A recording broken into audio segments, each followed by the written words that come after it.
Hey everyone, and welcome back to the Commander Clash podcast. This week, we are going to be covering our top 12 most hyped cards from the new Jumpstart 2022. New Jumpstart came out, and there's a lot of brand new cards in the set, and a lot of really sweet ones. So it was like our first time getting a peek at the full list, and we're going to give our first impressions on the cards, what we're the most hyped to play with. This is not a power ranking scale by any means. This is just what we're most excited to play with first and foremost. So joining me, as always, for this discussion is Seth, probably better known as Saffron Olive. How's it going, Seth? I'm doing great, Tomer. How are you? Good to see you. I'm doing great. I love new cards, so I'm excited to talk about them. And there's some sweet ones in the set. There really are. There's only 51 new cards, but boy, some of the new ones are really spicy. Yeah. And next up is Phil, aka Brewer's Kitchen. How's it going, Phil? Feeling a little bit under the weather, but my voice should last through this. So, yeah, pretty excited for some interesting cards. Not too powerful this set, I think, but definitely pretty interesting cards here. Yeah, I think interesting would be definitely the term for this. Not crazy powerful, but interesting, which I like. I like seeing that. And then last but certainly not least, good morning, Krim, aka the Asian Avenger. How's it going, Krim? Morning. I'm pretty excited for this set for some very specific reasons, so I can't wait to talk about it.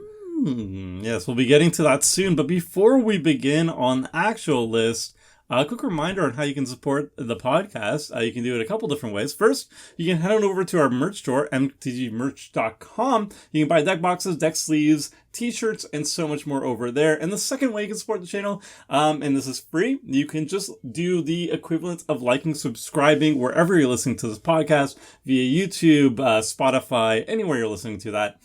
Just like and subscribe. It helps the channel grow. All right. Now we will kick off the list with Seth. What is the first card that you are super hyped to play with from Jumpstart 2022? Oh, there's some good ones, but this one really hypes me up because I told this story before. I had a Brago deck that I think you actually gave me, Tomer, but I wanted to power it down, so I made this mono white blink deck, and I was playing one of the Forgotten Realms commanders, Abdul Adrian, which was fine, but Wizards gave me the absolutely perfect commander for mono white blink. It even is essentially a Panharmonicon. That is Preston the Vanisher. 4 mana, 2/5, legendary rabbit wizard for some reason. Whenever another non-token creature enters a battlefield under your control, if it wasn't cast, you get a token copy of it. That's a 0/1 white illusion. And then if you want to, you can pay 2 and sack some illusions, 5 of them, to exile a non-land permanent. So this is essentially Blink Panharmonicon is how I think of it. There's a few different ways that you can trigger this. It cares about creatures coming into play without being cast, non-token creatures in specific. So you can reanimate a creature is one way you could do it. But I think the easiest way to take advantage of this is you play in a blink deck and you ephemerate a creature, or you restoration angel a creature, whatever. That creature leaves the battlefield, it comes back into play, it wasn't cast, and you're going to get a bonus copy of it. And this is so perfect for blink decks, because if you look at blink decks, their creatures aren't really about being big and beating down. They're more like karmic guys and spirited companions, these usually kind of small creatures with good ETB triggers. So the fact that the copy you're getting is a 0/1 illusion isn't really relevant, because your creatures aren't about having good stats anyway. It's about generating value with their triggers. So this card I'm so hyped for. In the dream, obviously, is you have a mass blink effect, a ghost way. Lazal's Acrobatics is the best one. If you high roll with Lazal's Acrobatics, you blink your whole team, everything comes back, you'll get a token copy of all of it. Then if you high roll, you get to blink it again, it'll come back, you get more token copies of it. You're reusing all your ETB triggers 4 times. So for me, this is going to be the commander of my mono white blink deck, and I would jam this into essentially any blink deck. If you're playing Brago or Rune or whatever, I think this is just, it's like a Panharmonicon for that deck. It's absolutely perfect for that play style. And it has removal tactile. Not only is that, if you mention it, it's the fact that you're getting the ETB triggers off these illusions that are entering the battlefield, size is not an issue. But then if you do need to remove any non-land permanents, targeted exile at instant speed for just 2 mana. Yeah, and you already got the value out of the illusions, right? You just wanted their ETB trigger. So, this card is sick.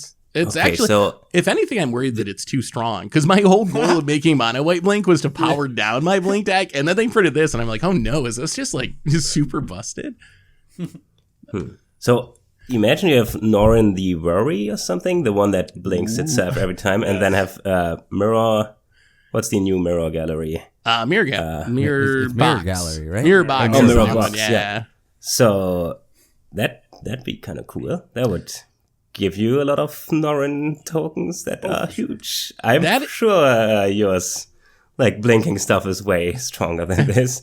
But I was just thinking about other ways to abuse this. But That yeah, is I a- love this card. Man, I wish it was blue. or That's green. also it's also a good warning that this doesn't, like a lot of cards these days, get around the legend rule. It doesn't really matter for most of the stuff that you'd be blinking anyway, but you can't have like blink your Preston and have two Prestons or whatever. You are going to let the token will be legendary and legend rule yourself. So keep that in mind. It doesn't Unless- really like a lot of legends unless, you yeah. have the mirror box or the mirror gallery or something. Wow, Preston is actually pretty good in multiples if you can pull it off. Oh, for sure. Absurd. Yeah.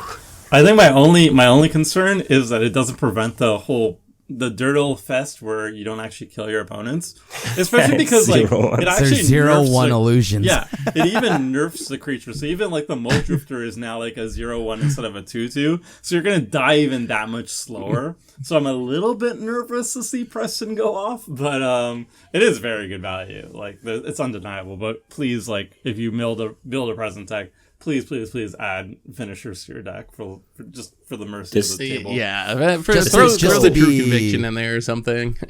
Does this go True infinite conviction with... on the 0/1. Yeah. Yeah, what? Got him. I threw win conditions in like they asked. I gave my 0/1s double strike. Please, just a coat of arms. They're all illusions. Come on. Does this go infinite with Felidar Guardian by itself? So it's just a 2-card combo? So Felidar If the Guardian token comes into blinks- play, and then Oh. it blinks itself, and you make a token copy, yeah, and it blinks yeah. itself. So you'd have to have Like the another original. I don't know what You would need your like a finisher Altar of the be? Brood. Altar of the Brood, I guess. You'd need something like to that. benefit from Yeah. infinite ETBs, but yeah, I think that would actually work. That's Huh. nasty. Fun. That's, And it's a good way to make token copies of things, which is cool too. There's some That is true, populate, for example, or things like that. If you want to have some really powerful ETB trigger, like this gives you token copy and then you populate it or do whatever shenanigans. So I love this card. First commander deck I'm building. I'm even going to have a paper version. So if you see me at a paper tournament in the future, you can play a 4-hour game against my Preston deck that can't kill anyone, but will make a lot of illusions and draw a lot of cards. Please kill me. No, I refuse. I just want to draw cards. Do it, Seth. All right. Sweet. Well, moving on. Krim, what is your first hype card from the set? I think Tomer had to look at the card again to read it. He's like, "This looks underwhelming." No idea what this is. Well, from Tomer's reaction, my card is Termination Facilitator, but I've been calling it Terminator Facilitator because it just sounds better. But it's a 2-mana human assassin. Tap it, put a bounty counter on target creature or planeswalker. Activate only as a sorcery. Whenever a creature or planeswalker an opponent controls with a bounty counter on it is dealt damage, destroy it.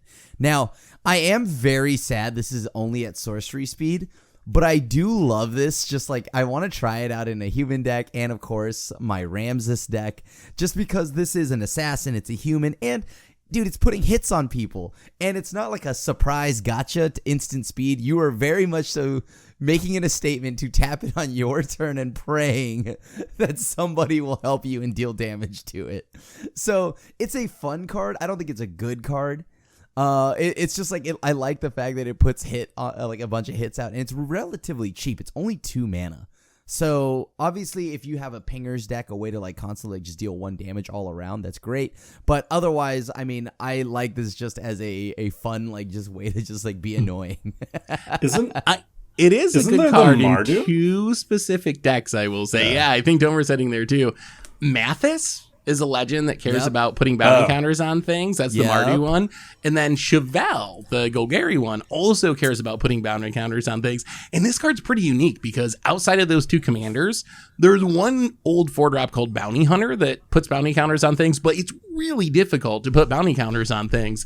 So I think if you're playing Chevelle or Mathis, this is like actually one of the best cards in your deck. Outside of that, it's a funny like Crim Troll card too, but I think in those decks, it's like a legit staple if you're playing those commanders. The bounty counters actually got a payoff in that deck, right? So like Yeah. I love that. I love that. Although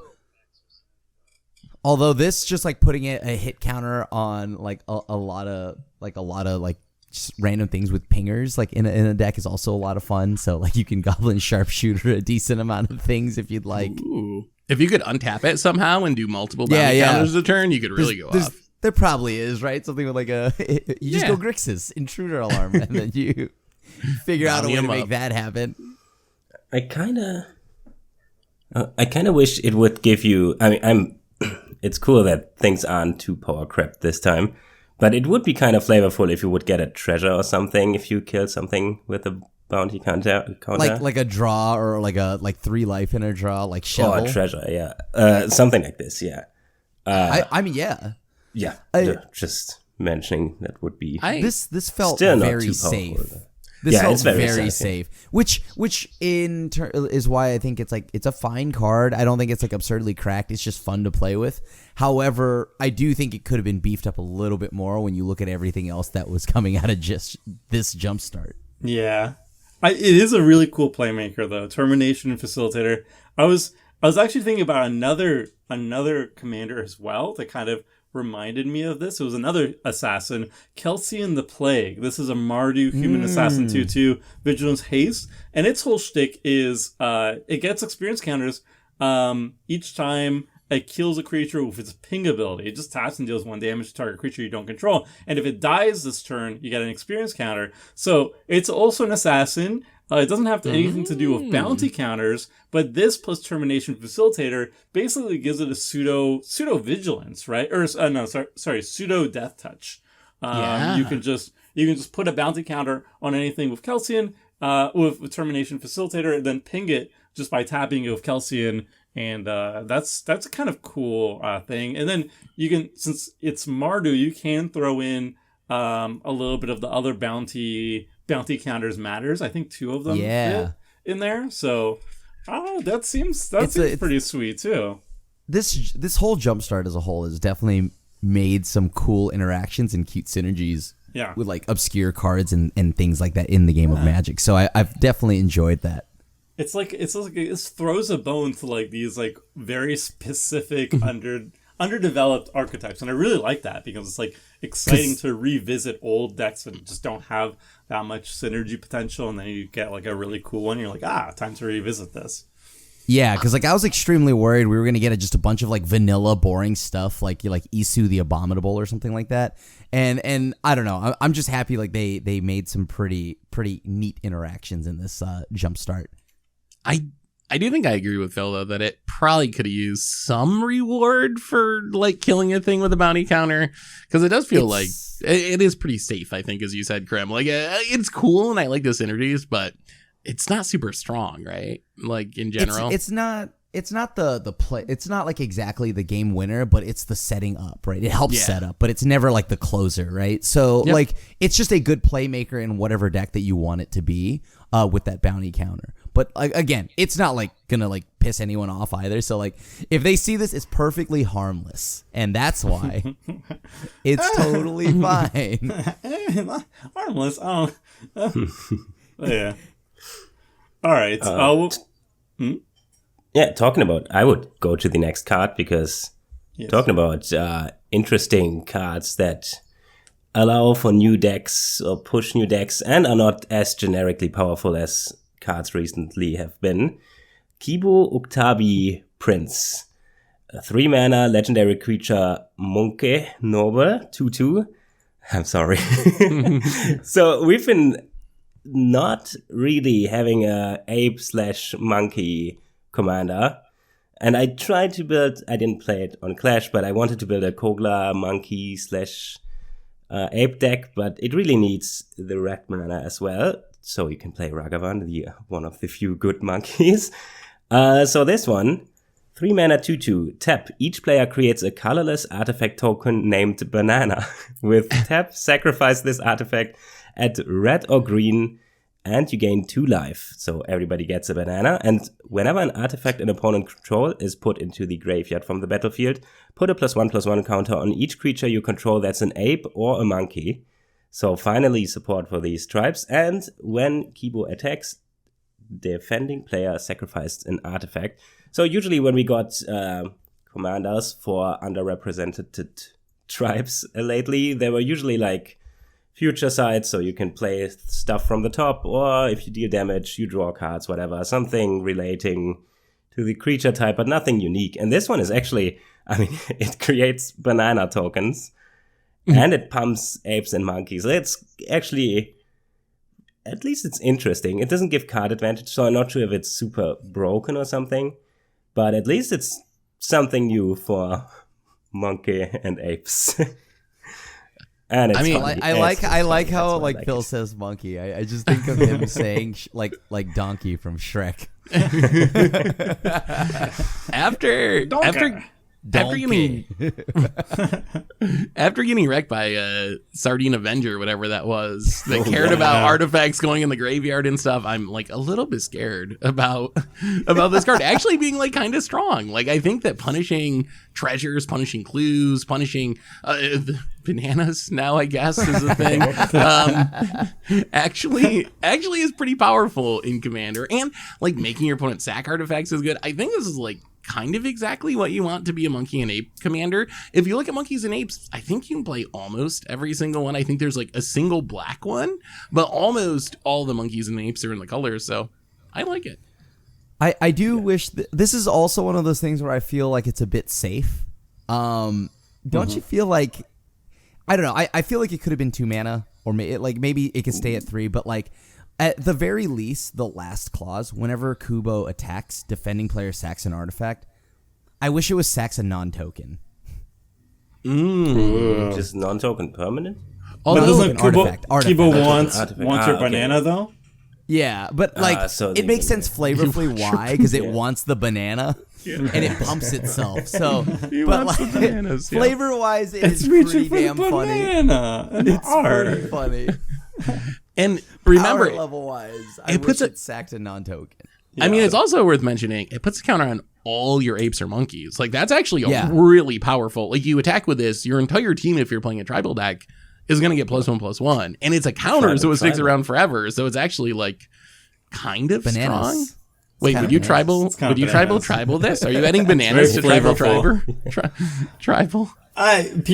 So every single time there's a new tribal card, people message me on Twitter and email me, which is very sweet. Like, it's such an honor.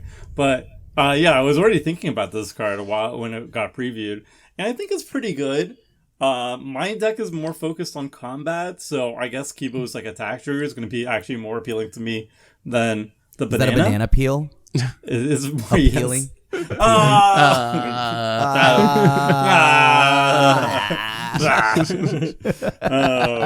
Flavorful puns. So bananas are flavorful. Yeah. I think it's pretty good. It's even better. I think this card could get really. Oh, I don't want to say bananas. It's really good. It'd be really good if you could find ways of untapping it very efficiently. Maybe like if there's some way of being like whenever like an opponent has a artifact into the battlefield, you untap your creatures. I don't know. There might be some stuff that's out there that can utilize the fact that you're basically tapping this to make 1 mana and gain 2 life, and you're giving your opponents artifacts. Is there some way to like go off with this in a way to like repeatedly activate it for value? I don't know, but it's interesting to me. I feel like some like untapped shenanigans could be really, really fun here, but I haven't really looked into that aspect of it yet. Yeah, if you could give your opponent a ton, but really like most people are playing mana rocks. Scam or no, like most people are going to have mana rocks on the battlefield. And then if you take in just like Brotherhood's End and blow them all up, you're going to put 5+1/+1, 5, 10+1/+1. Like it's going to get wild. Yeah. It's going to get absolutely like over the top.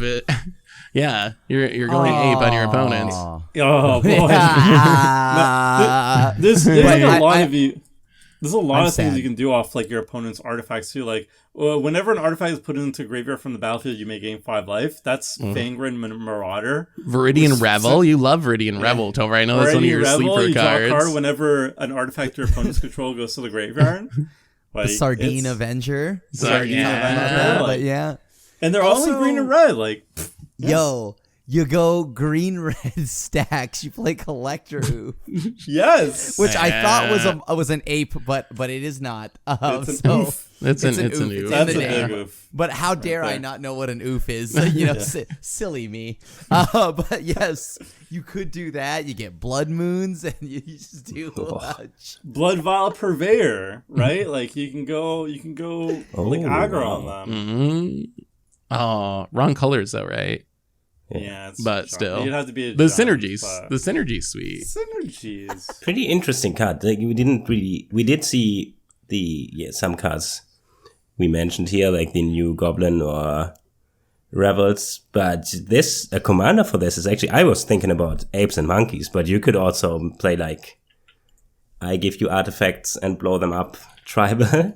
Yeah. Like this is kind of, do these cards make it on Magic Online? Did they say this already? Have not seen anything about that. I'm guessing it's one of those, like, maybe they show up in treasure chest types of releases, but yeah, we haven't got confirmation of that.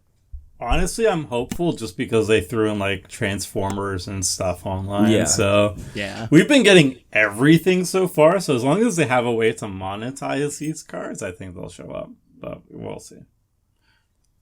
But yeah, it's a very sweet card. We'll move on to my first pick.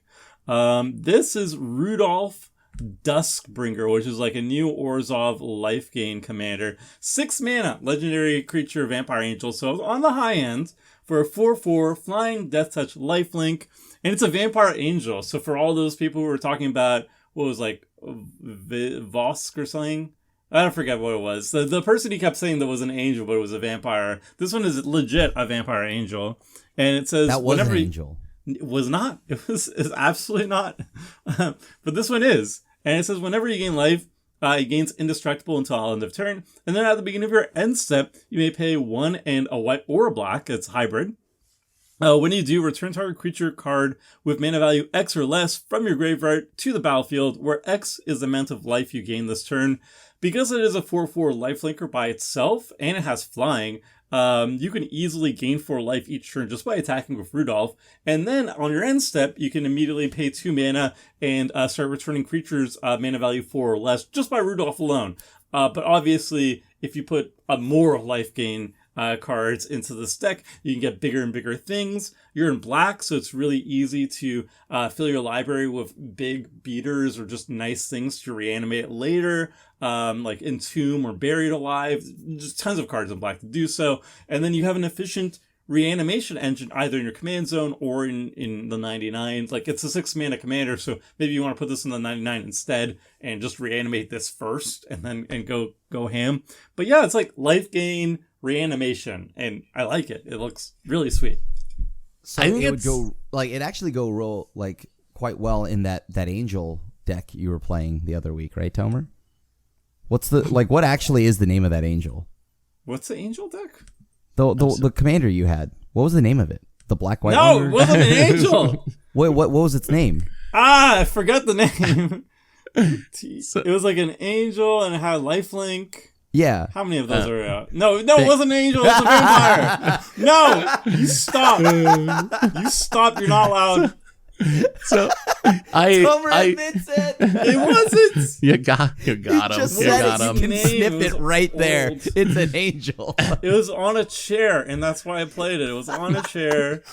And it's really... Oh, Vishkal, Blood Arbiter. 7 mana, angel. 5/5 angel, flying lifelink, blah, blah, blah, blah, blah. But yes. You can play it in that deck. Yes. Yes, you could. Angel I mean, rival.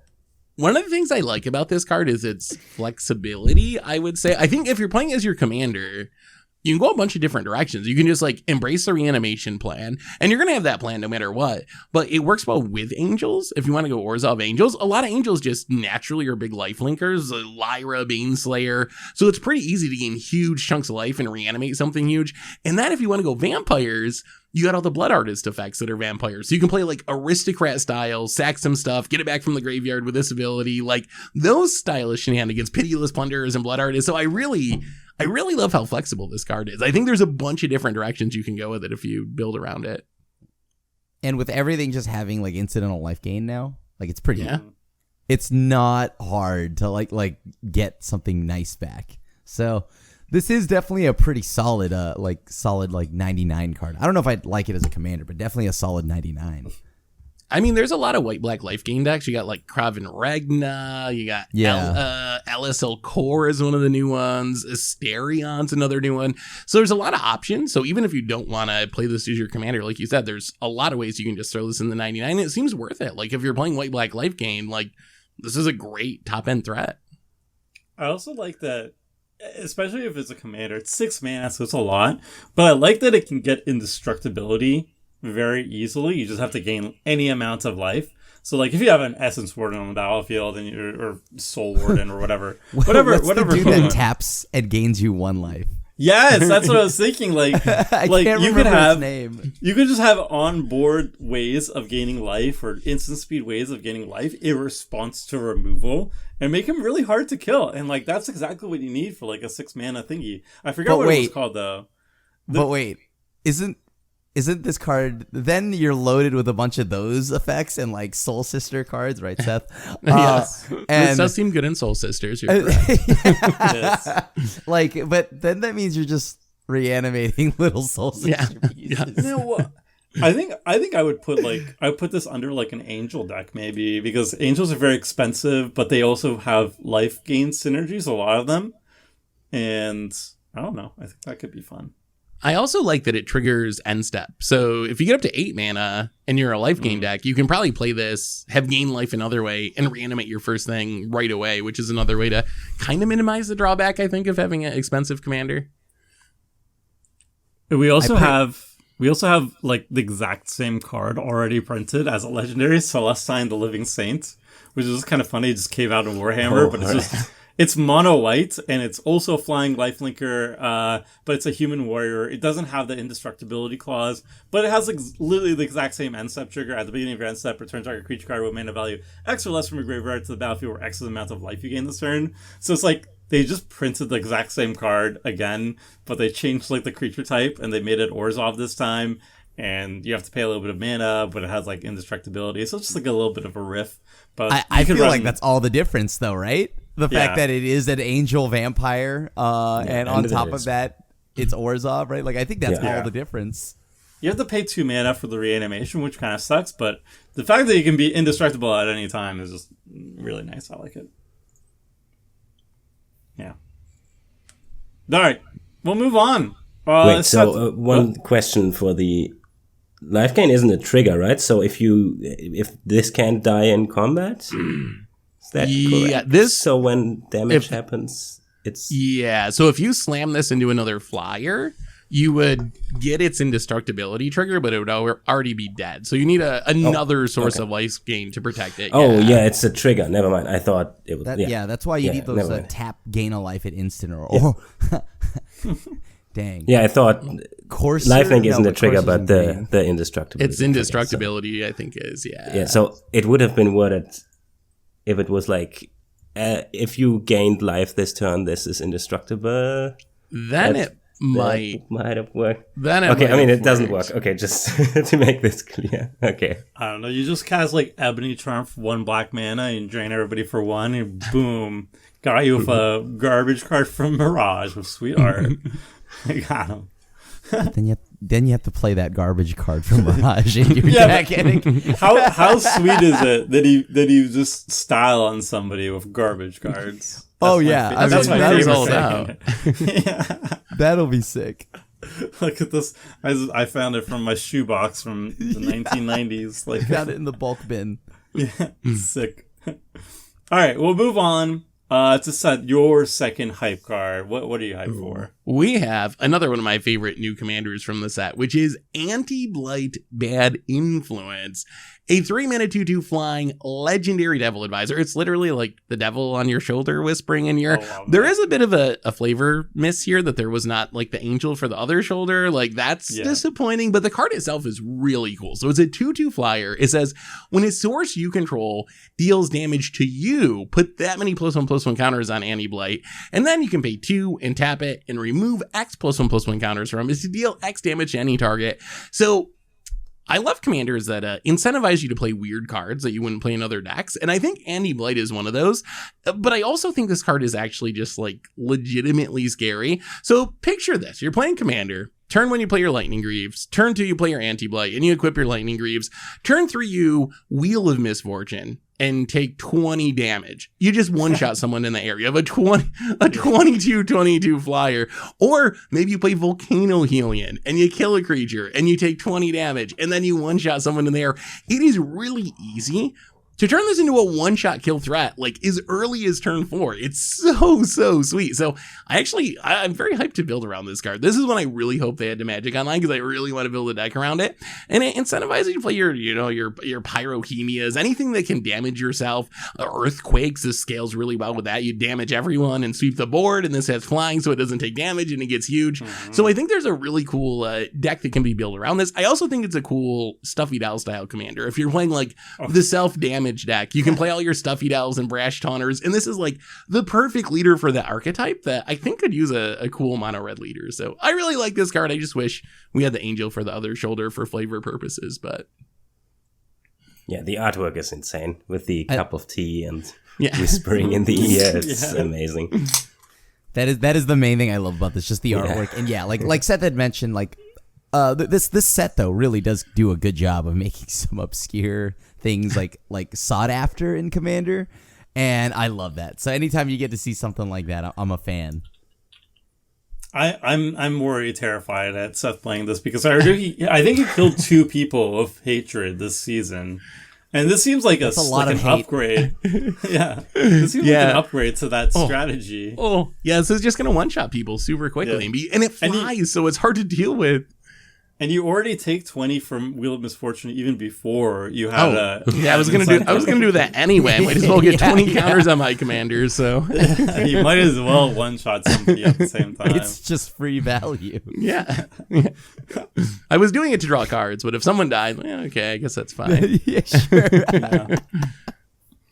And the fact that it deals like it gets so big, and because you're taking damage to itself, I think it was going to work really well with ways of giving it lifelink, like Basilisk Collar. Ooh, Basilisk Collar plus its activated ability is actually pretty sweet. Auntie Blyte's activated ability. You just have to remove 1 counter off it if it has snipe anything. Yeah, Death Touch and Lifelink from Basilisk Collar. You can just snipe anything, or you just gain back the life you lost really quickly. By smacking people with a life-linked Auntie Blyte. So I like this card. It's sick. I like it. It is. It's super cool. Yep. All right. We'll move on. Krim, what's your next card that you're very excited for? This one is Pirated Copy. Just love the name. Like it's a clone. It's 4 and a blue. You may have Pirated Copy enter the battlefield as a copy of any creature on the battlefield, except it's a pirate in addition to its other type, and it has, whenever this creature or another creature with the same name dealing combat damage to a player, you draw a card. So you can just copy somebody's like best threat, and if they hit anybody, you draw a card, and when this hits anybody, you draw a card. So there's a potential here to where like if you're the person that doesn't control the original creature or the pirated copy, it might force that person a board wipe, because then we've just got 2 people that are kind of just swinging and wreaking havoc and drawing tons of cards along the way. So this is just a fun clone. Again, I think this is oddly a bit safe when it comes to cost. 5 mana, and I don't know. I think this should at least have the option of like copying something out of the graveyard, but I guess it's fine. Like, because obviously the drawing clause won't matter if it's in the graveyard, but it is nice to just have flexibility if it's an empty board, so this isn't a dead clone, right? So I do think though for clone effects, this is a bit safe in cost. It could have been like 4, but I still like it. It allows just a lot of drawing to happen. I think it's kind of cool that you can also copy a like 1/1 soldier token if you're like in a token deck, and then all your soldiers. It's like a kind of a Toski-ish effect, you know, like a coastal piracy effect on a creature. I do think it's a little bit overcosted, but I mean the name is so good. Pirates of the Copy. It's so nice. As Richard said in the regular Goldfish podcast, it is kind of funny that the pirated copy is better than the original, and what that says about proxies these days. I mean, It's kind of weird, but I'm kind of sad that it's not 4 mana, so I could have another clone for Garuda, but I guess we're good on 4 mana clones at this point. But yeah, whenever I see a clone, I watch for even mana cost. I'd even take this for 6. I don't want to pay the cost anyways. But the idea of making it a Toski is actually super sweet. I don't know if that's worth it though, because Toski is 4 mana and can't be countered and indestructible. And this one's going to be a 1/1 soldier after you copy. I am not even sure if that's good. It's just sweet to copy a token. I really like that they've been kind of pushing blue tokens lately. That's what we've seen like in just the last couple of years. When I think of tokens traditionally, it's like green, white, but we just got like Soundwave as a Esper commander, Marnus Kalarg or whatever it is from the Warhammer deck, Adrix and Nev not that long ago, Magnus the Red. So there's a bunch of token decks that could really take advantage of this card. So I like the direction that they're going, kind of expanding out tokens. I don't think, would you just play this in a clone deck, Krim? I know you've played some just like clone tribal decks. Even at 5 mana, is it good enough? If you don't have any specific synergies, would you jam it? I think I would, just for the meme value, right? Like, I don't know if this is like strictly on a power level scale. Like, if we were talking about power level, I think this is kind of overcosted, and it may not do enough, but it is fun and like so I would probably say that if you're playing a clone deck in a generic deck. I mean, are you playing clones in a generic deck anyway? So probably not. Yeah. But you would just play it as another clone if you had a clone team. Yeah. Like, I think there are other clones I could cut for this, yes. There are definitely clones I could cut for this out of my Sakashima deck.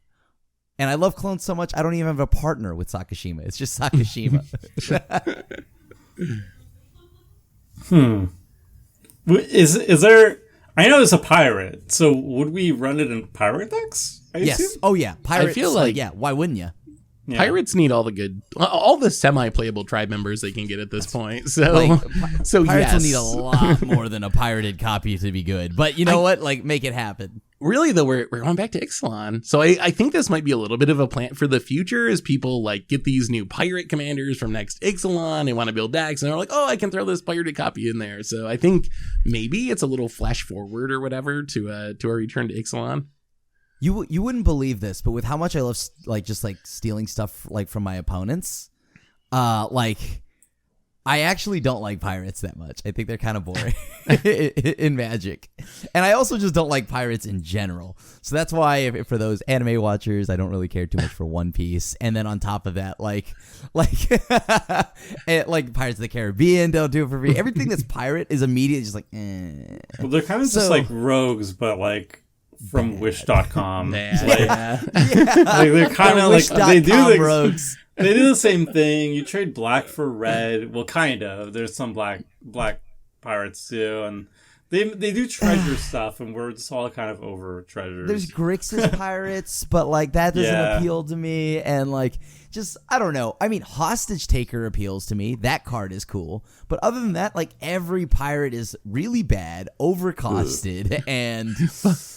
Hey, don't you say that about Malcolm. Malcolm is okay. Malcolm's fine. Malcolm doesn't even use other pirates. See, that's not a pirates thing. That's just a Malcolm thing, right? Yeah. And then there's what Dockside. Dockside is randomly a pirate, but I guess Dockside's a pirate. Like, so they're either Dockside or they're like rigging runner. So I think actually. General Bracket Russ is kind of cool, but she's so hard to trigger that it's not worth it. And you have to play awful cards to make her good. So you're loaded up with rigging runners. Yeah.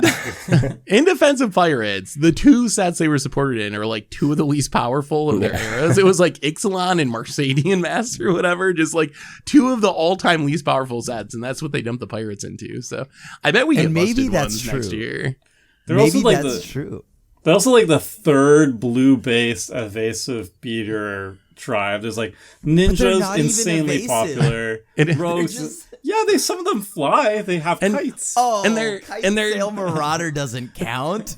And their gimmick is treasures, which is just like so disliked at this Yeah. point in Commander. Yeah, so the leave one us thing they're alone. good at is like, oh, come on, I don't want to see that again. Well, you know we're getting treasures back when we go to Ixalan, right? How do they have Ixalan without treasures?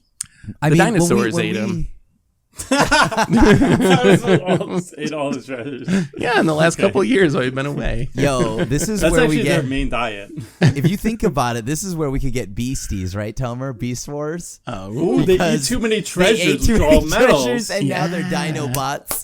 Yes, I need Dinobot. I'm disappointed we didn't get Secret Lair Dinobot. Dinobot tier list. Next Rat episode. and in- Shutor. In all honesty, like the pirates though, are, like they're not good at being evasive. They almost everything makes treasures better than they do outside of Dockside, and so like I don't know, and they don't even like get the.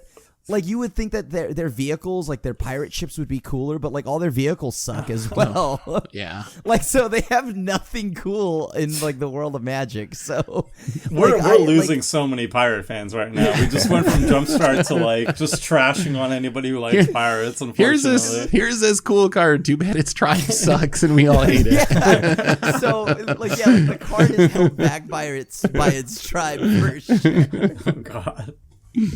All right, we'll move on from bashing pirate tribes to Phil. What's your next card that you're hyped for? So this one might seem a little weird, but I have my reasons to mention it.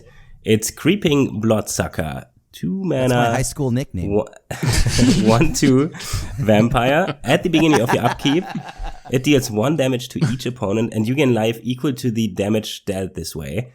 That is really not special, but kind of a wording that we haven't seen in quite a while. So back in the day, usually when cards did damage to every opponent and you gained life for this, you gained as much life as was dealt.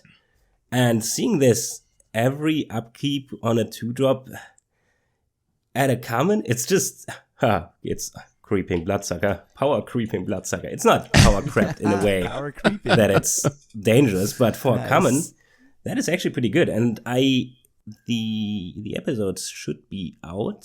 I played a deck where I tried to get maximum value out of my upkeeps and double my upkeeps and beginning phases.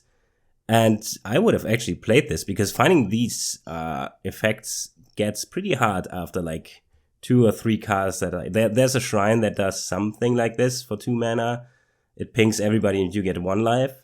This one gives you 3 life and pings. If you get value from the life, or especially if you get value from pinging your opponent, this one might actually make it into some decks. I know it's not flashy or something. It's just... It's good of Rodolph. It's good. Oh yeah. I guess. It is good in Soul Sister. If you're playing white black life game, like gaining 3 a turn, hitting your opponent for 1, like that's I like that it's passive. horrible. Yeah, I like that it's passive. Like you just, it's consistent and you don't have to pay mana for it. So I like the latter part of it, right? Like you gain life equal to the damage dealt this way, as opposed to just gaining 1. yeah. So like I do like it. It isn't flashy, but it does its job and it does it well. So it is a pretty nifty card. And it's in a pretty sweet tribe. That should also also like- mean if you like double the damage, you would double the life gain, right? If you had like Fighting Emancipation and you triple it, you're gonna gain like a ridiculous amount of life or something. Oh yeah, it deals damage. It's not life. Yeah, it deals damage. Yeah, it is damage. That's such So weird wording, especially for a black card here. it is. Yeah. Yeah, kind of strange. Yeah, that is. Huh. Yeah, maybe this card is just a little. It's not flashy, but pretty interesting. It's also really nice for the stuff that's like you need to deal damage to people in order for your cards to work. Like I'm thinking kind of like Spectacle, but also like Rakdos the Defiler and The whole whatever. the whole theme of vampires when we went back to Innistrad was like you have to damage your opponent before they do anything. Like you have to hit your opponent. If you dealt damage, this does something cool. Otherwise, your deck does nothing. I remember being very disappointed in that theme for Standard, and no one plays those cards in Commander. But this really makes it a lot better. Just a tribe member that sits out and every turn is going to turn on all those things. Good observation. I will say though, on the other hand, this is kind of like the cheating lands that gain you a life, where you're going to have that person that's like, oh, you got the most life, we're coming at you, like you're winning. And that person will probably be me, actually, but... Gaining 3 each turn isn't nothing, though. Like, gaining 1 is kind of a meme, but 3 adds up pretty quickly. So turn 5, you'd have... Okay, maybe turn 10, it's really relevant. And it might get wiped. I don't know. It's just good for 2 mana. Yeah. You just pinged everybody for 10 turn or until 10 turn. You had a great time. I think you're fine. Yeah. Not bad at all. It's just like not flashy, but it's just like a good engine for most for like the decks that want that. And it's a common. It stands out. Somehow it stood out to me. The art is super gnarly. Yeah, it is on it. Like if you have I think Stefan, the like Stefan, the precon commander. It cares about opponents losing life. For each opponent that lost life, it makes you blood tokens on your end step. It seems really good there. Also seems really good with veto. You kind of get to drain again based on hitting your opponent. So there are certain vampire commanders where this gets even better, I think. Yeah, creepy Bloodsucker, really creepy. I like it. All right, we'll move on from the Bloodsucker to my second pick? Yes, my second pick.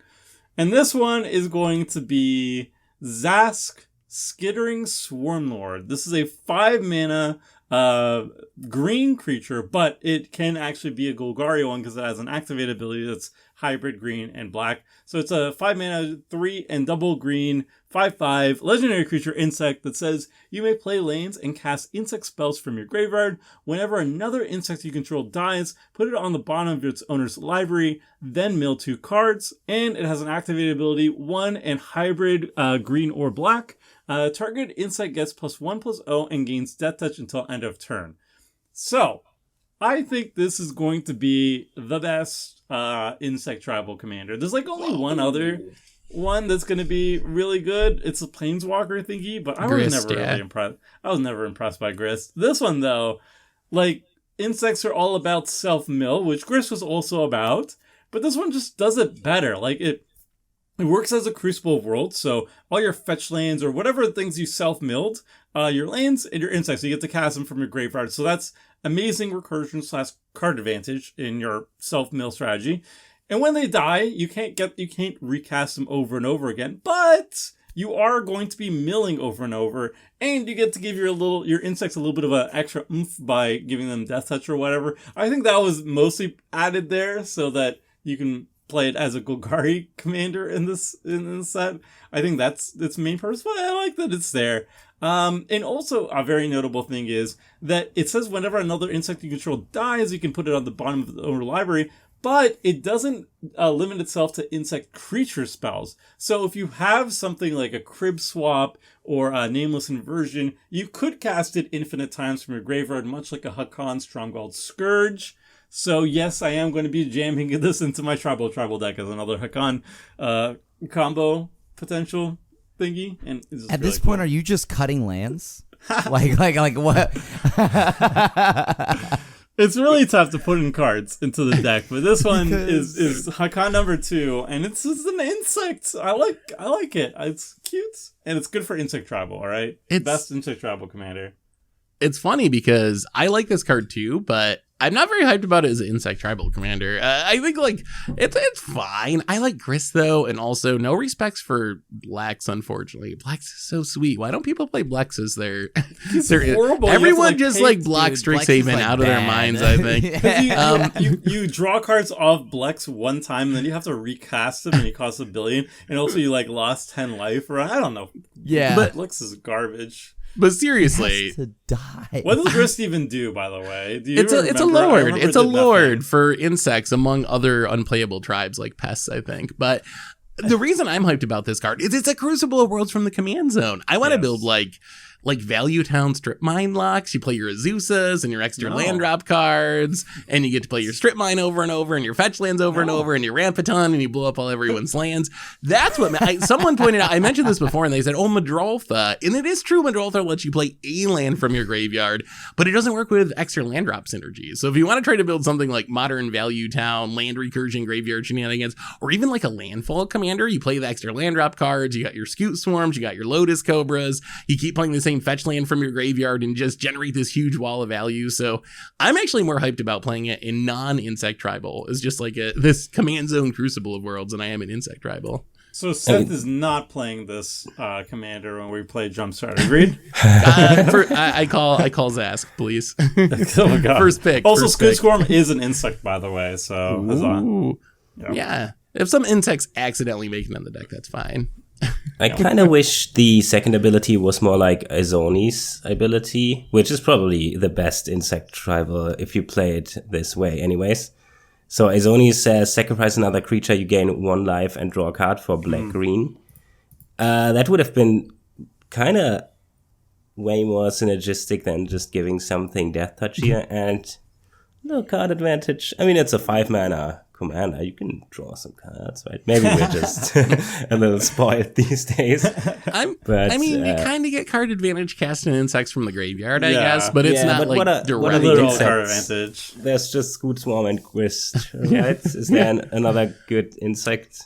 Haywire Mine I really like now. Actually, Ooh, yes. no. There's Crib swap. There was actually a bunch of decent insects in the Warhammer decks too. Some I don't know why because I don't understand Warhammer, but Tyrannid, yeah. There's Are some decent Tyranids insects? I thought they're just Tyranids. I don't know actually. I can probably Canoptech. Canoptex are the there's Canoptic? a Canoptech. Oh, Canoptic, those are the Tomb Necron Sentinel, ones. Canoptic Scarab Canoptic, Swarm. yeah. Yeah, those are all insects. Ooh. Can you say that again? Actually, Canoptech. the cantaloupe tech scare. cantaloupe. There's only yeah. two though. There's only 2 insects that are canoptic. I don't know. And then one of them's Cantaloupe. a spider and one of them's a wraith. They Ant can't Queen. even get their. They can't even get uniform creature types. Hornet Queen, Hornet Nest. There's a few okay insects hanging out. Yeah. But tribal though. Oof. But tribal. So good. All right, we'll move on to the third and final round of stuff that we're hyped for. Take it away, Seth. What are you hyped for? I got one more. I'm all commanders this episode. Everything's a new commander. I got Ashcot of the Shadow. Ashcot, actually, of the Shadow Swarm. Ashcot of the Shadow Swarm. It's a new rat commander. It's a rat warlock. It's a 4-mana 3/4. When it attacks or blocks, it gives all your other rats +X until end of turn, where X is the number of rats you control. At the beginning of your end step, you can mill 4 cards and then return up to 2 rat creature cards from your graveyard to your hand. This is just like the perfect rat commander. It's a little bit cookie cutter in the sense that it's another like, oh, it's my commander for a bad tribe that generates card advantage. It does it by milling cards and putting them back to your hand. But this is like a legit threat. If you look at rats, one of rats' problems is they either tend to be 1/1 tokens or they're like bad bugler rat effects, which are also 1/1s. They just cost you mana. So it's a very low power tribe as far as the amount of power and toughness on the battlefield. Its ability to be like this weird personal Crucible of Worlds where it just pumps your entire team when it attacks or blocks is a great way to make those little rats into like super threats that can close out the game, and it draws cards along the way. Plus you get the meme potential of playing like rat colonies or relentless rats, so like you can play any number of the rats in your deck. So my only concern for this, Richard brought this up when we talked about it on the Goldfish cast, was like, is this too good? Is this like a I need to kill you because you just like play this and give it haste when you got some random rats and you like just smack the table and win the game? Is it's this like too good for its own good? It's so good that it's bad, right? Yeah, maybe. Because the tribe is too weak to support the hate that this will get, which is the problem. So it's just like, oh, cool. you have a rat deck. Oh, this is your commander. Oh, we can't let you have that. We got to kill the rat player. Yeah. Yeah, like, and it's like, but other than that, like, what am I doing other than playing a bunch of like relentless rats and like whatever? Like, if I see you playing relentless rats or rat colony or whatever, I kind of want to kill you already because I know as soon as Thrumming Stone comes down, I'm dead, right? Like, how many times have we lost to like somebody playing whatever version of that, Shadowborn Apostle, Persistent Precisioners, or whatever, and it's like, all right, and now I play Thrumming Stone, and I was like, all right, I'm dead. Okay.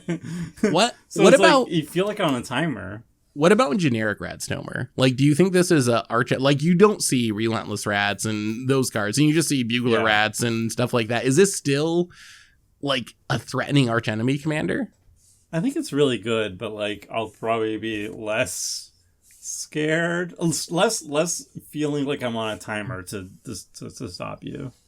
Okay. I'm scared if I see a Boots or Griefs, I think. Yeah. If it this gets having protection haste and can kill haste, someone. Yeah. It's just like the massive Anthem effect. It's really good. Yeah, it is I don't kind of know. like a Crucible of Worlds, or Crucible of Worlds, Coat of Arms. It's kind of like It's a like Coat a of coat of, Arms. it's almost like Seth, a, why do you like Crucible of Worlds so much? like strip imagine mine if mostly. Joda was balanced. It would be Ashcot. You know? Balanced Like Joda. Yeah, balanced Joda. I can't. This I only can see triggers that. once per end step, you know, like wow. Is How this restraint? is this the best rat commander though? It's got to be, Oh, right? yeah. It's got Like it is Oh, the yeah. strongest rat commander. It is what's the now other just one? the rat Mironar? commander. Mironar, there's I no think, way. is the other one, or like the offering one, patron Oh, or God. something. Yeah. I think Yo, that card Mironar used to is, be like, pretty- really like good in standard. Mironar used to be pretty popular too, I believe, or is pretty popular. I think it's so- the most popular rat commander, but I feel like this is stronger. Although Richard's argument was you should still play Mironar and play this in the 99 because Mironar is not going to draw as much heat, which might actually be true. Nah. I agree with that. I kind of agree with it. But also at the same time, it's just like, this does force the issue, right? Like, you're like, hey, do you have it? No? Do you want to use it? Well, you should. Yeah. I mean, if you're playing Relentless Rats, I'm gonna kill you anyway. That's Yeah, I fair. guess- That's yeah, perfectly fair. I don't want to die to Thorn Sun anymore. I've gotten my beats in. All right. All right, sweet. And the art's sick too. I want to The art throw is that there cool. for- yeah. Okay. We'll move on to Krim, your third pick. Well, for speaking of art, my third pick is entirely art based, and it's all of the anime art from Jumpstart 22. Like, I am in love with it. Some of the artworks, like we had mentioned from like the other podcast, one of them looks like dollar store, like generic brand art in magnifying glass, but like outside of that, like everything else is awesome. Like I don't know. I love that Tree of Perdition.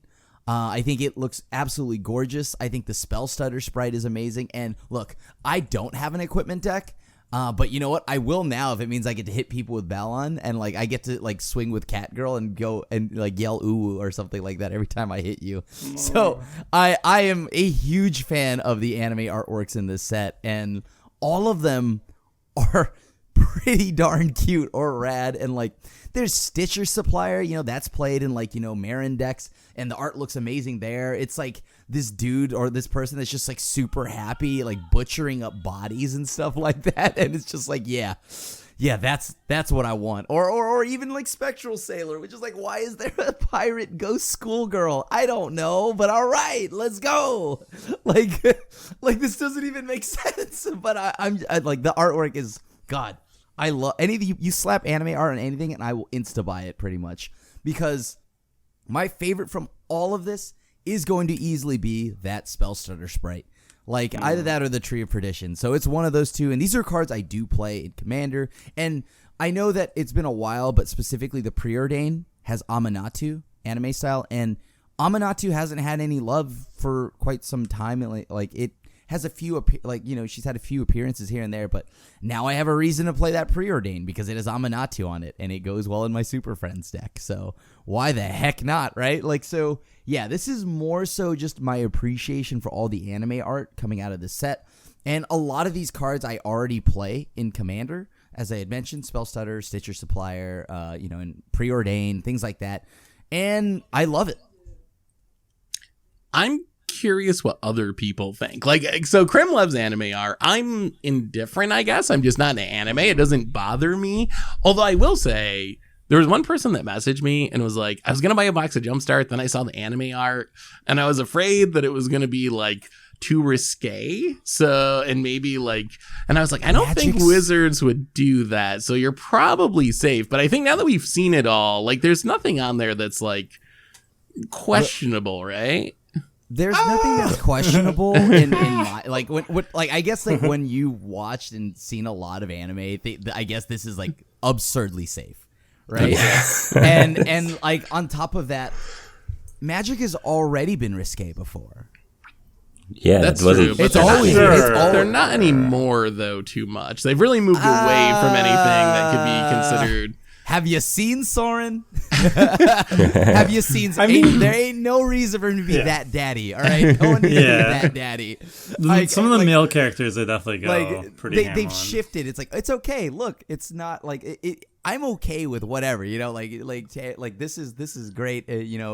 Soren is daddy though. Like Soren looks like super daddied up, and like ain't no way anyone's gonna argue that. And then on top of that. Like you have the old Ink Eyes, which was like absurdly like sexualized, even though it's like this is a rat, like okay, rat humanoid. Yeah, like look. I gotta look up Ink Eyes now. Yeah, well, but also safe search on just in case, But like Magic has always had sexualized art, so to me, like that it wouldn't be why I wouldn't buy it. Although, like, if it were like weird sexualized art, like there's a lot of that runs around. But the anime characters that are like they're canonically 8 years old and they're dressed up like actually 3,000 years old. Like it's okay. That is a bad trope, but that's a whole nother issue in its own thing. But I don't get the whole thing. Wait, sorry, I'm looking at this Ink Eye right now. I guess I get what people are saying, but maybe has anybody ever been in a gym? It's not that hard to look fit. And it's really not. It's just like Gideon is super ripped. Yes, that is achievable. And the one with the bra. Sure, they are kind of big. That's also a thing. It's not like we say, what's the problem here? I don't get it. It's not like. I think it's the posing. It's Phil's trying to skirt around it. They're big. What is poking out on the figure? Like, on this. Yeah, but that's not humanoid. a bad thing. Also, it's not a bad thing. Have you seen the? Oh, it's not. But like, that's what I mean. It's fine. Like, I don't think it's a bad thing. But like, the complaint that the sexualization in Magic because of it, like. Trust me, that's always been here. We've just chosen to choose what's like to ignore certain things and turn a blind eye to certain things. So and then if you haven't seen the promo version of Ink Eyes, the other version is just like, whoa, like, oh boy. I have to search this. I feel like they've toned down like the female sexualization in the art recently, but they've also toned up the male, which is fine. It's I think that's true. It's fine. Like it's totally fine. I think it's funny when people are like, "There's sexualization in my fantasy card game." There's always been sexualization in your card game. But going back to these arts, what do you think, Tomer? I like some of these. It feels like a mixed bag. Like some of them, I really want to grab my hands on. Like I really like the Dragon Mage, for example. I'm going to replace my other Dragon Mage with it. I like the new Kiki Jiki. Some of them, I'm like, maybe it's the art style just not for me. Like Thrill of Possibility, I'm not a fan of like the drawing aspect of it. But like, what about Fish Daddy, Tomer? Mero Rijiri. Have you seen Fish Daddy? That one's cool. Like I think it's well done. There's a couple that are like you're saying, oh, these are not sexualized, but then I looked at like I linked for in Discord Rapacious Dragon. I'm going to be posting it on YouTube. That one is the only Explain, one Krim. What's going on here? Wait, is it just me? It's a very sweaty dragon. Why is it so sweaty? Why is it It's panting? it's sweaty. Why is and its tongue What is out? happening? Like, what's going on? because it had ramen and it's very spicy. Like, Is that the face you make? Yeah, it's the exact face I make when I have really good food. You know, my tongue rolls out, I blush a little bit, my eyes roll back. You know, like. And then you post it on your OnlyLens account. Yeah, yo, I sorry. Where's the sexualization there? I don't see. Okay, What's the name of the card? I Which can't dragon say is sweaty? that one. I posted it in the Discord. You could enjoy at your own convenience. That is the only one where I'm like, okay, that's. They've been pushing the boundary here. I'll Yeah, but give it's that a dragon. One, I know. yes, yes, it with is. this one, See? that's actually my actual point with these. Does anybody play these cards? Why don't they just make good cards? Khan is Good cool. cards, yeah. Khan actually looks cool in this anime style. It's a Karn mixed looks bag. like he's from the SpongeBob why would you anime. need That's a? the problem. Yeah. Have you seen it? The SpongeBob anime short? I've seen. Yeah, like I the know way what you he's mean, drawn but- looks like Squidward. Somehow it does weirdly, yeah. But stuff like saucer spyglass or whatever, the thing that creates clues. Oh, Nobody magnifying plays glass, this. It's just- yeah. yeah, Oh, that yeah. looks Oh, so not saucer generic. spyglass. I That think was that's our the first problem. preview card. We also- have to respect the garbage. I think part of it too is they're trying to do a card in every pack, an anime card in every pack. I love it. So I probably had to print a lot of bad ones to do that because you can't just give everyone a card in every pack or whatever. So You they could have have to something do better the than bad. magnifying Yeah, glass. You could have but made like like yeah, flat like- vessel. Put a P6 to signet. draw a card. People should play more magnifying glass, honestly. Really? I mean, I will now. I guess. Maybe that should be. Like- You're saving that for next podcast, hopefully. Also, tragic slip. Why isn't she falling with a piece of toast? You know what I mean? Like, yeah. I feel like that was pointed out and very true. But like, What's the reference? Toast? That's just a trope. it's a trope in anime that there's always like they're always running late and they're always holding their like like luggage, their suitcase, and there's food, toast in their yeah. mouth. Yeah, like and then they would fall and they like it'd be perfect that they'd fall and like I don't know. I mean, some of this like I just like it because it's anime art, but like Lord of the Accursed does not look like a zombie, but okay, it looks like an anime zombie because in anime zombies do not look like how zombies look, and it always makes me chuckle. So, but regardless, I'm here for it. Like I don't think these are like overly sexualized at all. Actually, these are very safe. Outside of a sweaty dragon, that's it. Like that. That was just it's a face of joy. It's a face of joy. Y'all are being weird. Y'all are thirsty for the wrong reasons. Okay, this is just a happy dragon. Calm down. I guess I'd ask Seth, as someone who doesn't really know anything about anime other than BoJack Horseman, would you run any of these cards? Like, are any of these appealing to you? I would Other than not the sweaty not- dragon. I would not run them if that makes sense. Like if I ended up with one of these, I wouldn't avoid putting it in my deck, but I also would not. I haven't seen any of them that I would like go and seek out and like buy the anime version specifically to play that version. So I'm very neutral on the Tree anime of arts. Perdition? Look how beautiful What? it is. I mean the tree looks. I mean yeah. Some of the art does just look And good. then the nails on the trees, like branches at the end. Like with the Okay. creepy little ghost girl in the front, like in the bright, vivid red, like floral thing. Oh, dude, that art does it for me. That art hits. It does look better than the original, I would say. So okay, Tree of Perdition maybe. You might have sold me on Tree of Perdition. If I had to choose, I'd probably choose the anime one there. And I what think about- like the Karn's cool. I do think the Yeah, Karn's Kind of cool. cool, yeah. And I like like the Fish Oathsworn Daddy. vampire. Yo, ain't nobody talking about Fish Daddy. And like, I'm just like, what's going on, dude? Look at him. He's so sick. He's cool. So I don't know. Like I'd play it if I happened to open Jumpstart and had it, but I don't think for most of it I would intentionally go buy that printing. Yeah. Phil, would you seek these out? I wouldn't seek these out. I think the only real art styles I seek out are Old Border. Oh yeah. So I guess Boomer the brother. Khan actually looks pretty clean. I'm not a big fan of. I'm What if sorry they- for the immersion argument, but Oh, I don't come see a on. reason for having like this. What is this called? War of the Cold Spark Steel already Heart. had Why it. is there an anime chick on this? Why couldn't it just Well, be a Cold Steel Heart? We're getting Final Fantasy. This goes well with Final Fantasy. Sure, I have never And- played Final Fantasy. I'm sorry. That's fair. That's fair. But like the immersion thing, like it's come on. We played Transformers last week. We played Transformers. And we had there's Infinity. Fortnite. Like we drafted past Infinity. I feel like we're all past. We jumped the Phil. shark. We're jumping other things now. We're jumping the anime shark. Last question, I swear. Okay, you like Old Border? What if they did it Old Border, God. and then for the anime lovers, they did it anime, but it was like 90s aesthetic, the way they drew art back then. So it would be in Old Border, and it'd have like the Trigun, the Cowboy Bebop look on top of that. Like, That would be cool. And it'd have like this, like, and it'd have like the grainy filter, like look to it, right? Like on the art. Yeah, that's what I mean.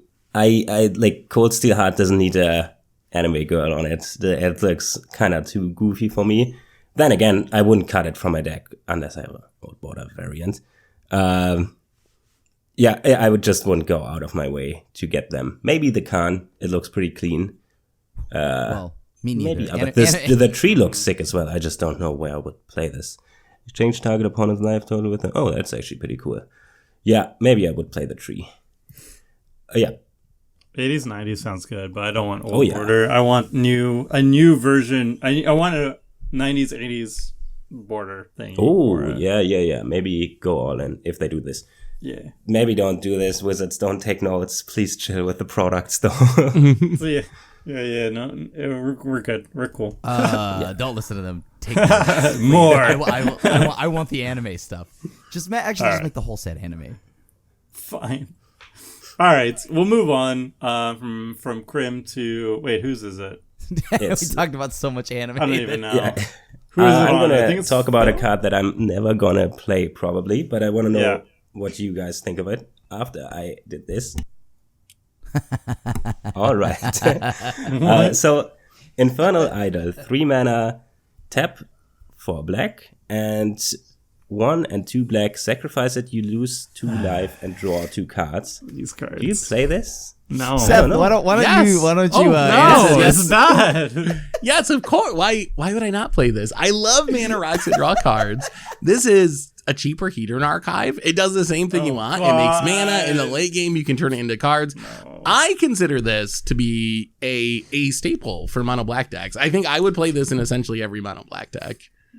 I think we were talking about, because so the reason I'm chuckling is we were talking about this literally in the other podcast. And Seth loves this card. It's good. And I'm just like, dude, this is so bad. Like, okay, you have the Celestis, you have Darksteel Ingot, you have Skyclave Relic, you have even Commander Sphere. Like, and you don't have to, like, you can sack the Commander Sphere without having to pay mana. This you have to pay 1 black, and tap it. And then lose 2 life on top of that. And it only makes 1 mana. Like, it is not say what you will about Hedron Archive, but I think Hedron Archive is actually better than this card. It makes it it's easier to Tomer's it's about easier to keel to crack. over. Tomer, I know it might hurts. be better. It might be better than the Idol, but it's like they're both not something I would ever play. You think it's bad? Really? Yes, I think this is a Tomer bad just said Commander Archive Sphere. is better than this. Yeah, I think this is a bad Commander Sphere. Commander Sphere, 3 mana, taps to add 1 of any color, so it's actually mana fixing in your deck. Mm-hmm. And the really big thing, the difference between this, which is bad, and Commander Sphere, which is playable, is that you can sacrifice it at any time to draw a card. So you don't have to pay 4 mana, God forbid. You don't have to lose 2 life. And it's available at any given time. So if somebody Vandal Blasts you, you can just crack it. You don't have to worry about not having enough mana to crack it in response or anything. So it's super reliable. And if you are in a situation where you do need to cash in your stuff to draw cards, well, you can tap it for mana and then sacrifice it and draw your card. So it just plays so much better, and the mana fixing is actually useful. So I will actually run Commander Sphere, especially in my budget decks, quite a bit, especially in multicolor decks. Whereas this, it's a bad mana rock doesn't mana fix, and you have to pay 4 mana to crack it to draw your cards. No. I didn't Not doing mention that. this while reading the card, but you do have to tap it to sacrifice it, which is Yes. very It's annoying. 4 mana total. It's essentially like 2. It's 4 mana, and 2 of that has to be black in addition to the one that you're tapping. You're tapping this for. It's bad. Yeah, The it's thing, a little- but how many mana rocks are you gonna play? You're gonna be playing like 10 mana rocks or something. Sure, you got Soul Ring, Charcoal Diamond, Mind Stone, whatever, Commander's Sphere, Thought Vessel. But I think somewhere in that range, like, this fits in. Like, I think this makes the cut. I think this is good enough. It's in the, like, Celestis tier of, like, I don't know, it's 3 not. mana Celestis is value way rocks better. with an upside enough that you can put it in your deck. In just mono black you're talking about? Or are you In running mono it black. outside? No. I'm not running it in like 4 I would colors just or go 3 colors. I like but- going heavy onto the mana doubling, so I go my Crypt Gats, go in their kind of Revenants, and I run front. I actually run like the Burnished Heart and Solemn and stuff because they work so well with mana doubling of Cabal Coffers and whatnot. So no, I wouldn't run this. I mean, people play Read the Bones like crazy. This is essentially Read the Bones, except it adds mana early in the What game. do you mean? Essentially, this is 7 mana. Read the Bones. Yeah. No, it's And you it's a don't dark scry. steel ingot or whatever, a manolith that then later in the game happens as like, oh, I accidentally drew a copy of Read the Bones, or I draw a Sign in Blood or something. Like, I don't know. To me, that's busted. It doesn't scry and it costs 1 more.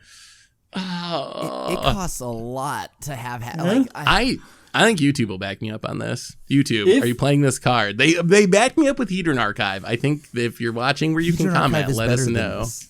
So Hedron if Archive it is a didn't lot cost better than this. if it didn't cost any mana to sacrifice, and you would draw 1 card and you wouldn't lose life, and it would mana fix, I would run it. Then it would literally be Commander's Sphere, wouldn't Yes. it? I think you just described Commander's Sphere. I like Commander's Sphere. Okay. I like both, and I will play this one, and I will prove y'all wrong. If they added Tomoto, that's the question. I mean, you ran magnifying glass without any irony. So this is efficient compared to magnifying glass. It's power creep, actually. Magnifying Wizards- glass is actually better it's- than this. It's kind of a God. shame that the same No, set that they please. give Magnifying Glass the sweet anime art that Crims loves, they also just power creep it right out of the format with Infernal Idol. that's that way why they no want. one, no one has to see the anime art. I mean, this was an interesting topic. We'll see. Let us know in the comment section below. What do you think about Infernal Idol? Are you on Team Seth or Team? I think we gotta redo our 3 literally mana value just rock don't play tier this. list Really? episode now To because we got a anybody new but S Seth. tier. We have a new S tier. We need to redo that podcast. Well, we have a podcast next week, but maybe you can try and sell us on Hedron Archive, Seth. It might be your time. Or maybe Infernal Idol. That might be my goal for the God. next week. Find an argument that convinces you to play this card. So There ain't no way. There's it. Is that it? Do we have? Oh, I think you got one more. One more I got one pick. more. All right, let's close things off with a big one. I like Is It, and I like casting spells for free out of other places than my hand. So, Mizzix Mastery, or not, Mizzix, there we go. Mizzix Replica Rider, 3rd time's charm. Let's get it. It's a 5 mana Is It Goblin Wizard. It's 4 in a red, but it has the hybrid cost because this is a Jumpstart. 4 in a red. Goblin Wizard, 4/5 flyer. Whenever you cast a spell from anywhere other than your hand, you may pay 1 and a hybrid blue-red. If you do, copy that spell, and you may choose new targets for the copy. If the copy is a permanent spell, it gains haste, and at the beginning of your end step, sacrifice is permanent. So you can do this with permanents, but you can also do this with instant sorceries, which is what I like doing in Is It. And this seems very fun. It works really well with Flashback. It works really well with Cascade. It works really well with, like, other things. I don't know, Aftermath. I don't know, it's cool. What do you need other than Flashback and Prosper, Cast from Exile. Prosper? Like any of the Cast from Exile stuff. Your, like, whatever, Outpost Cast Sieges from and all Exile, those yes. kind of cards. Yeah, Yeah. but Yes. nobody plays Literally all Prosper. Yeah. What's this Prosper? All I know is Belborca. It's good in Belborca. So, yeah. I don't know. It's fun. I want to cast Mind's Desire and then, like, float a bunch of mana off like a mana geyser and then spend all of it just copying a billion things for funsies. Seems good. It does seem really fun. I will say the activated cost makes it a little safe. I don't think you can like combo off with this. So I think it's like a really cool value commander if you build around it kind of Prosper style where you're like casting stuff from places other than your hand. Also reminds me a little bit of the, what was it? Was it a blue-white Jeskai precon commander from like 3 or 4 years ago that like copied the first spell you cast from your graveyard? Savine? Seven something? It got a little bit of those vibes too. But I do think it's like a little safe with the mana restriction where you're not going to be able to go infinite with it. But I love copying things. It's kind of a Panharmonicon. Is it? It's kind of like Riku. Is it Panharmonicon? It's like 5 mana and it's really cool, but it's probably going to die a lot. So that's actually safe. A very scary comparison because every time someone tries to play Riku, I don't think I've ever seen anyone copy anything with it. They just get their Riku. Riku killed and then they get killed before they can recast it too many times. And this one costs like 11 mana the next time he it has a chance. And this one isn't even in green, so you don't even get to ramp it out easier. It's but I mean, it seems like it's like super gas with like Stormkiln Artist, for example. Like whenever you cast or copy, so you're basically like each time you're casting a spell and copying it with this, you basically get refunded on its activated costs. So it seems really good there. And I mean, like, you have Mana Geyser, you have Jessica's Will. You have a lot of ways of generating a lot of mana off Mizzix. Turnabouts, you copy that, untap all your lands twice, and you float a bunch of mana. Like, maybe there's more combo potential than I thought if you actually go all in building around it. Yeah, I do like it though. It does seem just like a fun value-y Izzet commander that cares about something kind of. Well, not as unique as it used to be because of Prosper, but casting it from outside your hand is like kind of a neat thing to care about. Yeah. And it copies permanents too, so I'm sure if you're not into Spellslinger, there's stuff for you there too, as well. Yeah. Maybe. I don't know. Yeah. I mean, is it has permanents, right? I think I've seen those. Yeah, Young Pyromancer makes them, I think. So. Yeah, okay. Oh, God. Oh, that's where they're from. Yeah. All right. Well, that's neat. All right, cool. So that's going to be it for our top 12 hyped cards from Jumpstart 2022. Again, not a power ranking scale, in any sort. It's just stuff that we're excited to play with. So, as always, let us know what you're excited from the set, what you're most likely going to be playing and building around, or if there's any cool interactions with these cards that we missed. Hopefully they show up on Magic Online, because I'd love to do an episode regarding these. And I have my fingers crossed, because we have gone recently Transformers, and we got the Precon decks as well on Magic Online. So who knows, maybe all the new cards are going to be making it online, and we get to play with all of them. So that'd be really cool. And especially the anime stuff. I want to play the Sweaty Dragon. I want to give Sweaty Dragon. Sweaty Dragons and Bananas. That is the title of this podcast. Yeah. Sweaty. Oh boy. All right. Okay, that's it for our episode. We'll be back next week with we're gonna be back next week, and we're going to try and convince the rest of the table to play cards that we normally would avoid. So maybe some cards that we mentioned today will show up as things that we're going to try to convince others to play. We'll see. And until next time, friends. See ya.